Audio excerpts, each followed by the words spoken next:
नेताजी सुभाष ने अंडमान में तिरंगा फहराकर भारत की आजादी का बिगुल फूंका था। इस घटना के 75 वर्ष होने पर साल 2018 में मैं अंडमान गया था।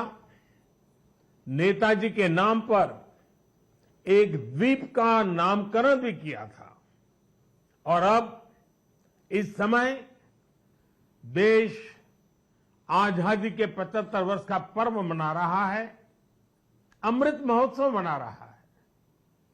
इसी अमृत महोत्सव में देश ने 475 वंदे भारत ट्रेन शुरू करने का संकल्प लिया था।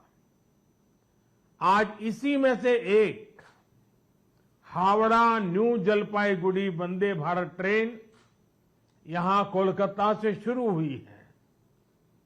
आज ही रेलवे और मेट्रो की कनेक्टिविटी से जुड़े अन्य प्रोजेक्ट्स का भी लोकार्पण और शिलान्यास हुआ है। करीब 5,000 करोड़ रुपए की लागत से जोका बीबीडी बाग मेट्रो प्रोजेक्ट पर काम हो रहा है। इसमें से जोका तरालता मेट्रो रूट बनकर तैयार हो गया है।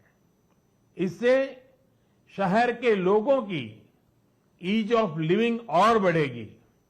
साथियों, कुछ देर बाद ही मुझे गंगा जी की स्वच्छता और पीने के पानी से जुड़ी अनेक परियोजनाएं पश्चिम बंगाल को सौंपने का अवसर मिलेगा। नमामि गंगे मिशन के तहत पश्चिम बंगाल में सीवरेज के 25 से ज्यादा प्रोजेक्ट्स को मंजूरी दी गई है। इनमें से 11 प्रोजेक्ट पहले ही पूरे हो चुके हैं और 7 प्रोजेक्ट आज पूरे हो रहे हैं। आज 1,500 करोड़ की लागत से 5 नई परियोजनाओं पर काम भी शुरू हो रहा है।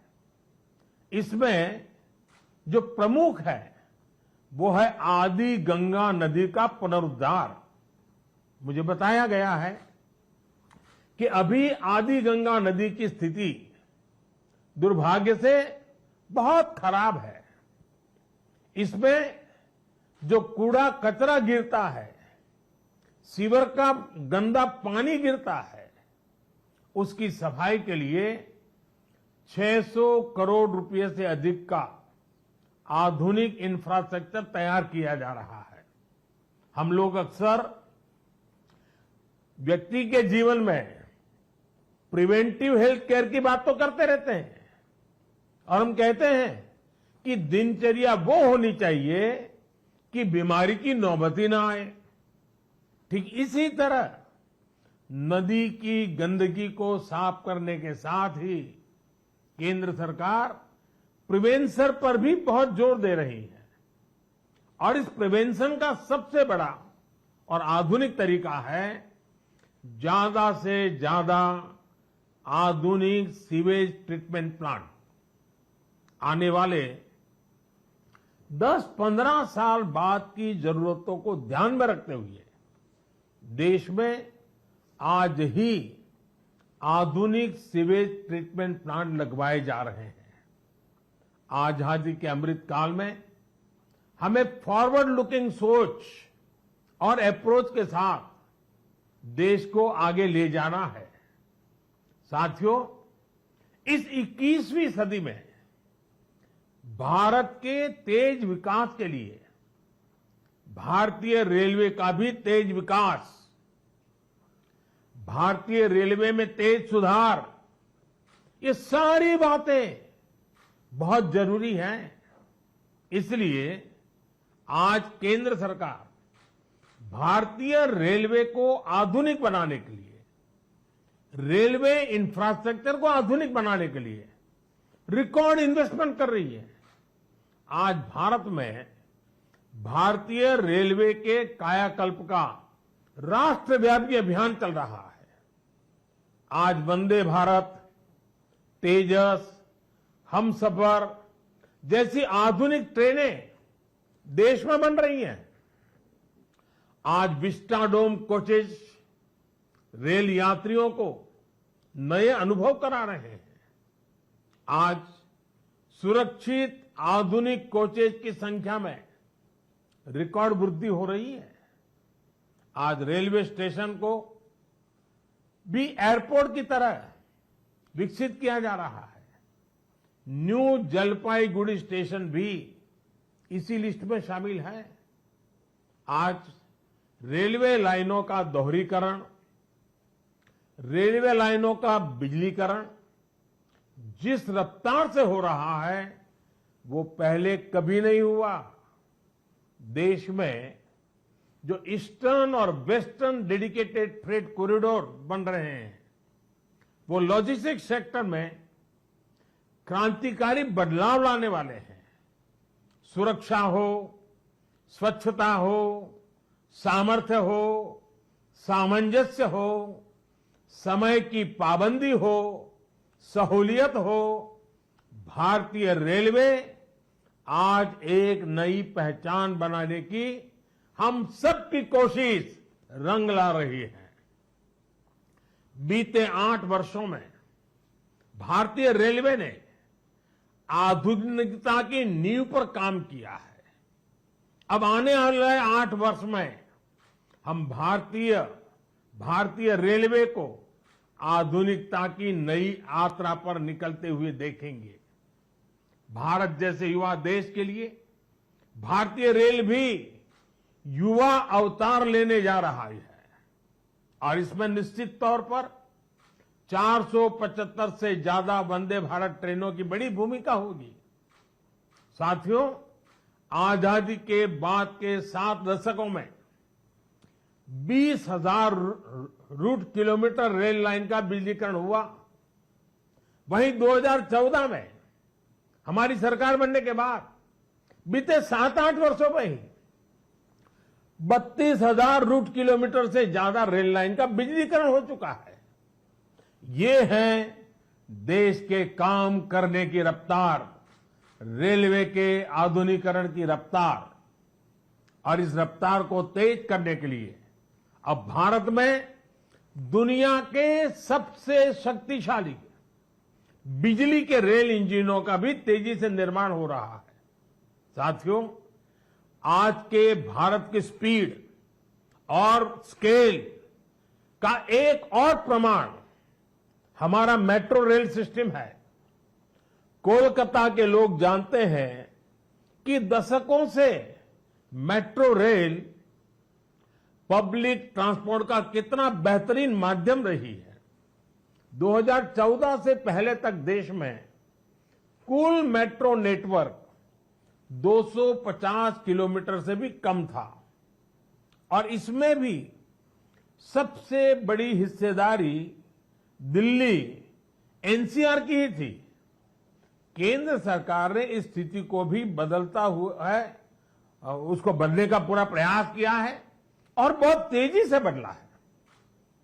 बीते 8 वर्षों में हमने मेट्रो का 2 दर्जन से अधिक शहरों तक विस्तार किया है। आज देश के अलग अलग शहरों में लगभग 800 किलोमीटर ट्रैक पर मेट्रो चल रही है।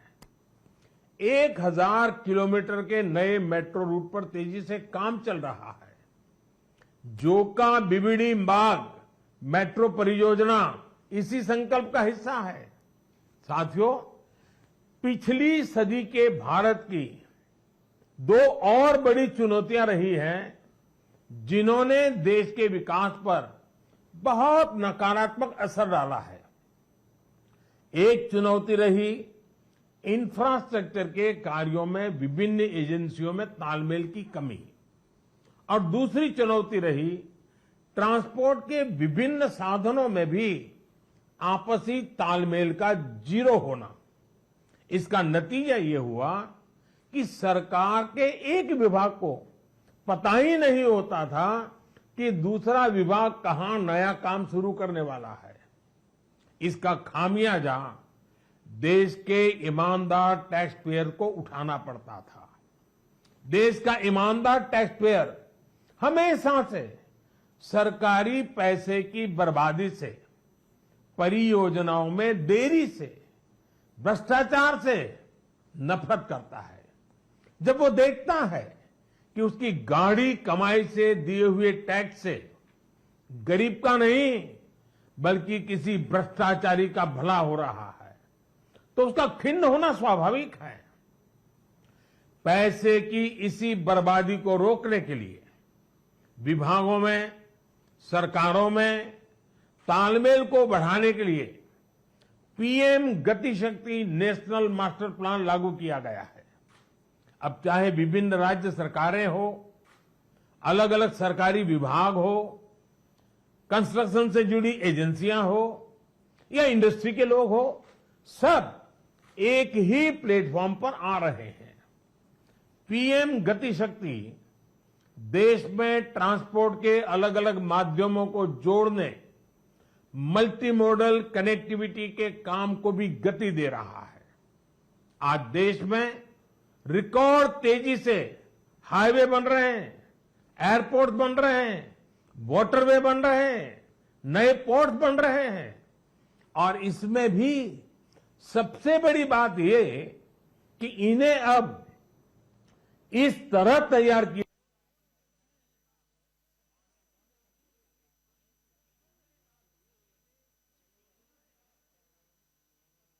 हाईवे बेहतर तरीके से रेलवे स्टेशनों से कनेक्ट हो, रेलवे स्टेशन एयरपोर्ट से कनेक्टिविटी हो, लोगों को ट्रांसपोर्टेशन के दौरान सीमलेस कनेक्टिविटी भी मिले।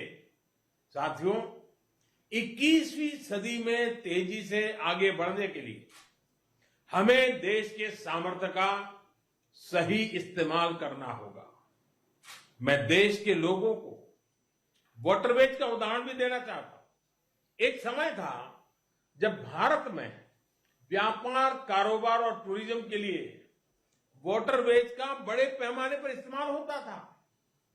इसलिए कितने ही शहर नदियों के किनारे बसे, नदियों के किनारे इतना औद्योगिक विकास हुआ।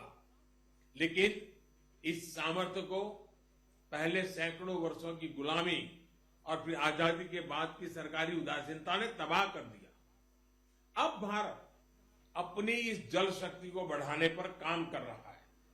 देश में 100 से ज्यादा वाटरवेज और विकसित किए जा रहे हैं। भारत की नदियों में आधुनिक क्रूज चले, व्यापार भी हो, टूरिज्म भी हो, इस दिशा में हम तेजी से आगे बढ़ रहे हैं।